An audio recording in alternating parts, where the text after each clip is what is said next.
What is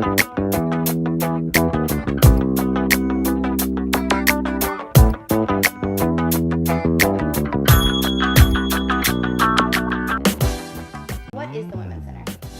The Women's Center is a resource on campus. It's an opportunity for people to come together and engage in lively conversation, or just relax and have a cup of tea and read one of our many books at the library, in our extensive library, or make their lunch in the kitchen, or use our computers for free printing or anything.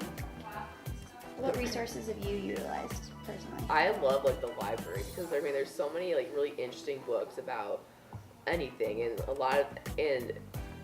really we do have books about everything. We have about health and fiction, nonfiction, travel. We have a huge women's studies section, and they're just books that are really interesting that you wouldn't normally pick up in a typical library, the Corvallis Library, the Valley Library.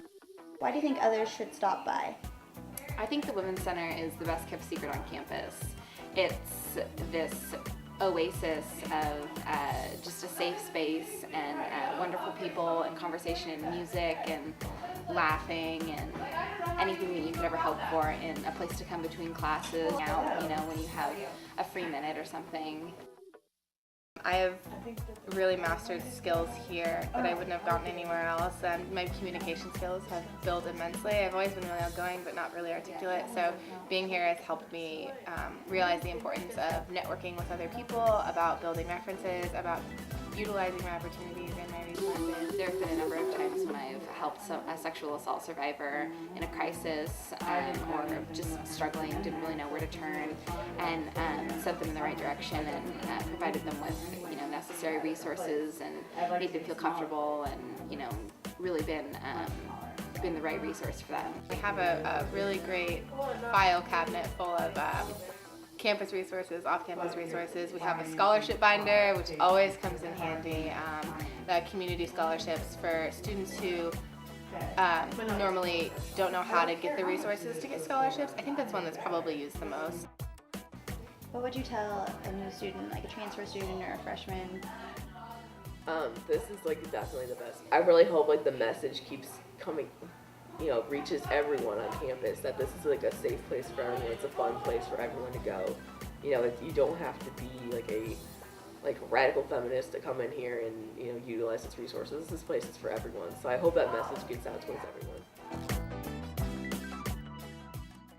Has anything exciting happened for the Women's Center lately? Yes, this year the Women's Center Advisory Board was able to get a Women's Center charter, which all the cultural centers and the Pride Center have a charter which guarantees that the Women's Center will be here forever on campus to help support the female students of Oregon State University. It's very exciting. It was a historical moment. We are the last to get our charter signed, and it was important and poignant, and we're very excited that the Women's Center will be around to support students forever.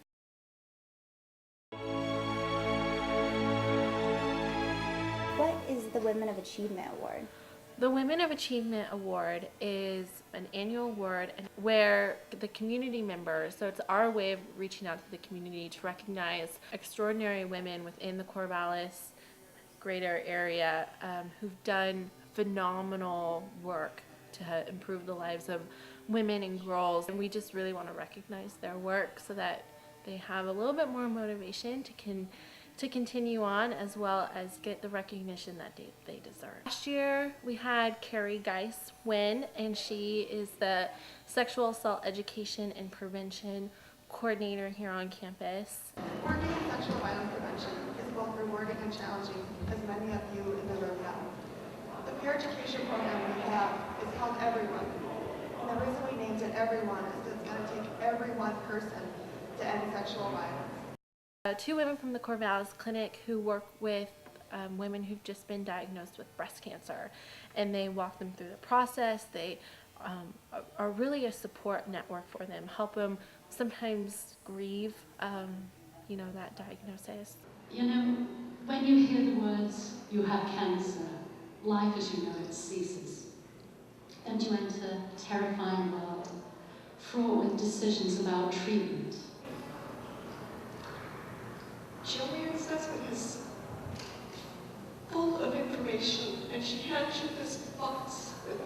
a pink ribbon, and you're mad, but you're also so. Thank you so much. I'm just honored to be here with all these wonderful women and these educators because we're nurses and we usually educate one-to-one, so it's just such an honor and pleasure. Thank you to the committee and for everyone, and for those of us who nominated us. Patty has combined all of these qualities to go above and beyond her job description. For the past several years, Patty has organized the International Feminist Film Festival on campus, and she has provided leadership for the Judy Mandistefano Scholarship Selection Committee. First, I want to thank Susan and everybody in the Women's Studies program, not only for nominating me, but for providing me with an academic home here at OSU, where I could direct my background in clinical psychology to better women.